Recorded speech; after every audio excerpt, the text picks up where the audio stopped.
Hi, I'm Colin and welcome to How to Paint Watercolours. So if you're ready, we'll get started and we'll paint this one. Hello everyone and welcome back to Painting Watercolours with me, Colin. I'll give you a quick rundown of the colours for this one. Naples yellow, raw sienna, light red, pyrrole orange, it's very bright, cobalt blue, French ultramarine and burnt umber. I've made this one up out of my head. Usually a good exercise to do this sometimes. It gets you away from just painting photographs. I think you've heard me say that before. It makes you use your imagination. That's just some Naples yellow and I'm just dropping in some raw sienna. I do want to drop some of this in the hills as well. I put some masking fluid up the tree trunks because I want to save them. And we're just getting colour into this. And I've dried off the water area. I'd like some pyrrole orange in this. It's a very bright orange, it's beautiful colour.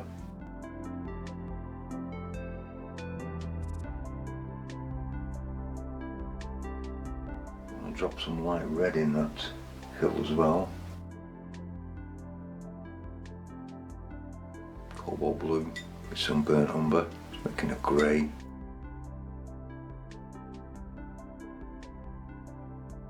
Relatively light around the trees because I want the foliage to stand out there. Take some of the Naples yellow again. I want to put this in these peninsular areas where the water's coming through into a little river. Some of the stronger raw sienna into this. I just want to also drop some light red. Just drop some in this as well.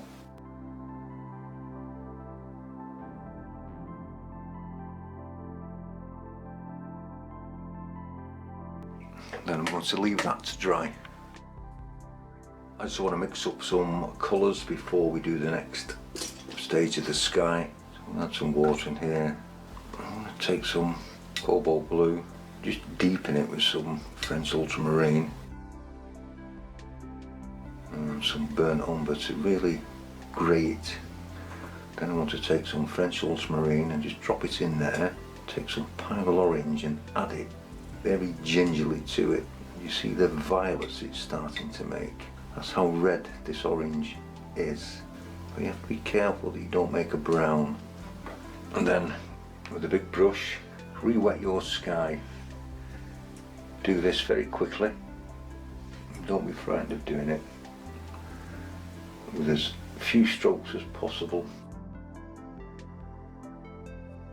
Some of this grey, you can put some clouds in. Like I say, I want to keep this area clear for when I put the foliage in, but I also do want this pyrrole orange to stay showing through. I'm just using the tip of the brush. And what this is doing, it's allowing the paint to float into the water and then settle on the paint below it. You can allow it to run out of colour and you can get very pale clouds.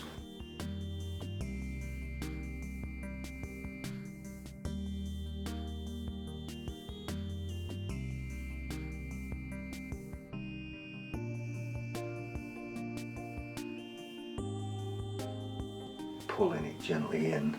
As you pull it in with a wet brush, your clouds will start to soften. You'll get light areas and dark areas. I want to take some of the purple that we made. Just want to drop some of this in on the outside edge, allowing it to mingle with the other colour. With the paper being so wet, you really do have a lot of time to do this.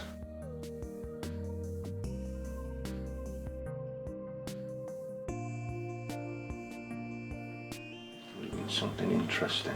I think that's really all I want to do with that. And I'm going to let that dry.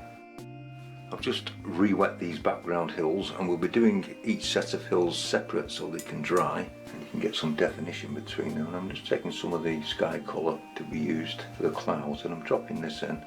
I want this to be quite pale.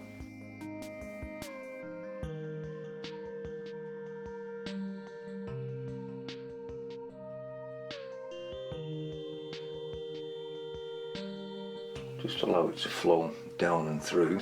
I want to take some of the violet colour we made as it's in the sky. I want to drop some of this in just for the variation in it. Got some water now. I'm just going to pale all this really right off.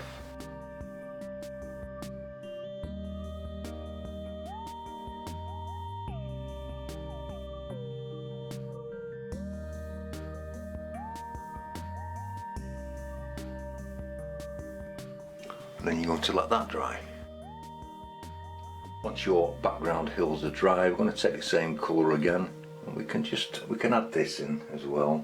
I've re-wet the background hills. You can make these slightly stronger so you can put more colour in. Just let the paint flood through.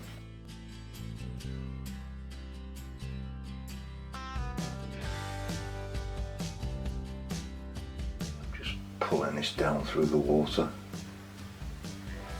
I really don't want to mess with it too long. Taking some of our purple colour once again. I'm going to drop it in this side of the hill. A little bit down here. See where it's coming through there. It just adds variation. Putting a little shadow onto some of it. You'll hardly notice it.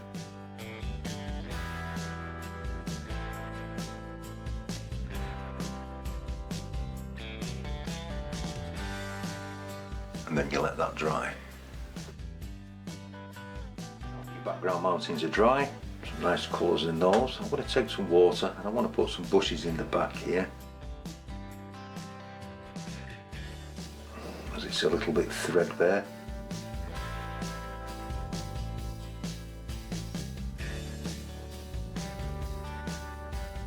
Take some of this colour, just going to thicken it up with some cobalt blue, just make that grey again, burnt umber. Just this in and allow it just to spread. I'll give the impression of some bushes and things.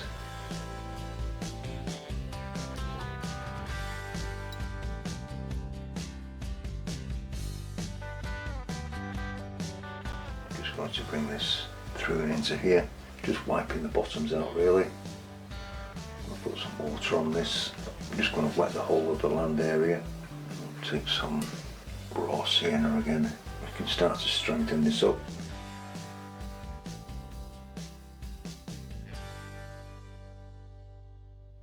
And I'm just drizzling in some burnt umber along the shorelines.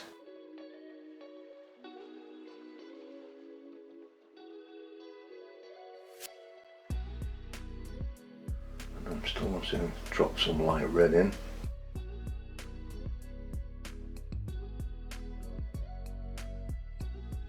French ultramarine and burnt umber into that blue.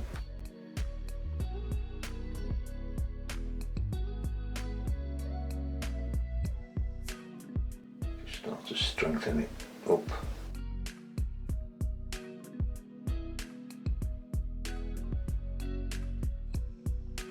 Pulling it back. Then you're going to let that dry.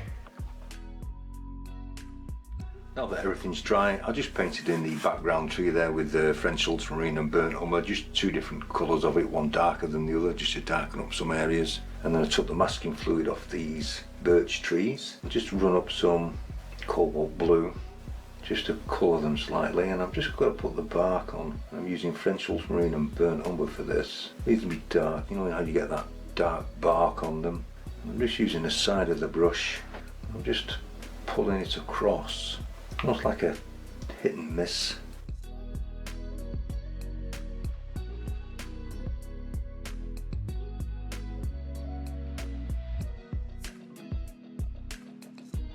Very simple way of putting the bark on a birch tree.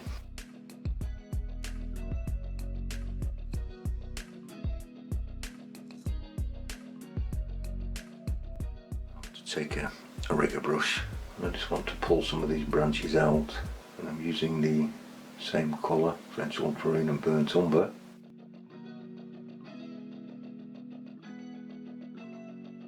Turn the board around for this.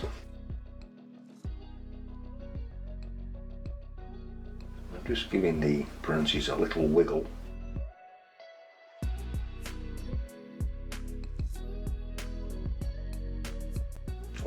can decide how many of these small twigs and branches you want to put on.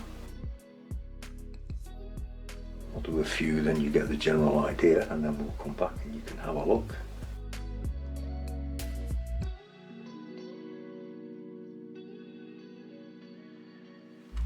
Once I've got all the branches in, just want to add some of this colour and ultramarine and burnt umber just into the stumps.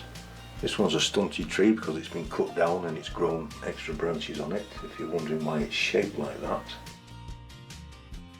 I'll soften this in.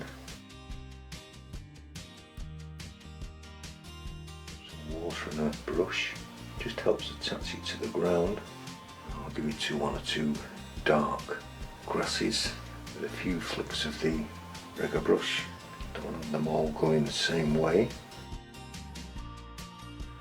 I just want to sharpen up the edge and deepen it, and I'm just adding water to this as we go. And a little bit more brown into this first. Just a little burnt umber.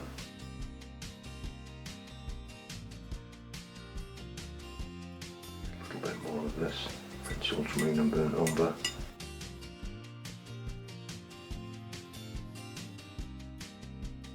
I don't want to cover all the stuff I've already put on.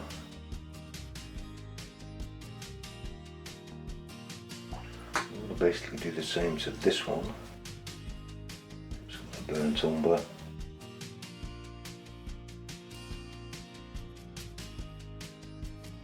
Do the same to this here.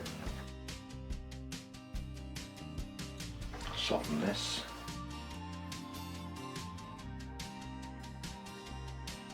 And I'm just going to leave that to dry. I think just before we finish the trees off, we'll put the water in. So I've just re-wet the whole of the water area just so I can manoeuvre the paint around, and it's all the sky colours, some Naples yellow. I do want this to be pretty pale. Don't forget, in between the trees I'm going to drop in a little bit of raw sienna.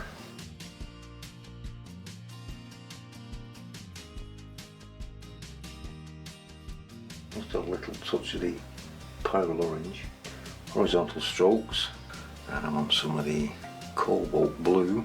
I'm just dropping it in there for now, just to grate. That was in the sky. Let's just get this in.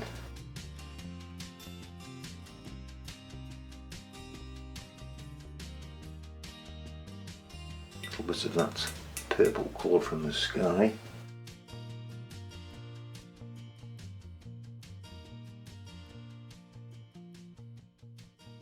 I'm just going to bring these colours together.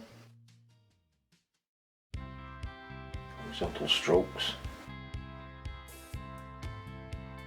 Just want to add a little bit of deep pools in.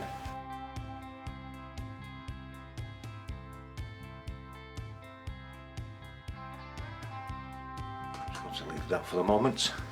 And I'm going to take my mop brush. I think we'll put some on here. So I've just broken open the mop brush and I'm just taking some raw sienna as it's autumn, and we're just going to drop some colour in on this.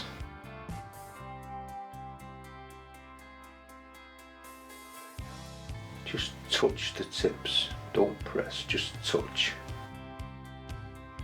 Don't forget to bring some into the tree as well, just to help fill it out. I'm going to take some of the pyrrole orange, I want to drop that in there. Just change the colour with the pyrrole orange just a little darker. Once again, just dry the brush off, break it open.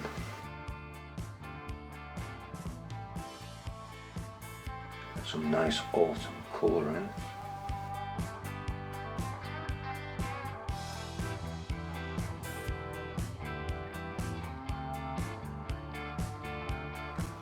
Take a little bit of this colour, because I do want some dark as we come further into the tree. Just Gives this tree a lot more depth if you do this.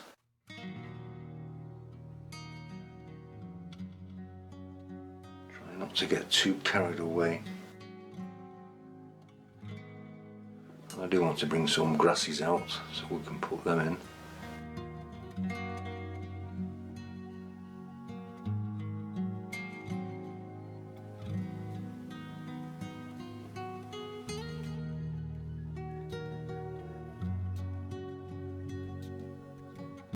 Take some of this. I'm just going to run this into the water along the shoreline. I'll just dry it off a little bit, just for the reflection off the bank.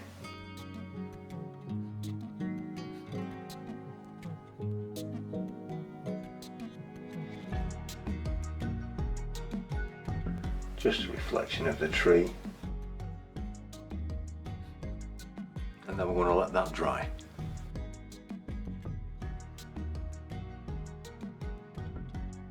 Now that's dry, I've just scratched in a couple of water lines in here with a craft knife and a ruler. It's just going to finish off one or two grasses and things. This is why I put the water in first, otherwise it's been painting over the grass. I'll bring some into the water.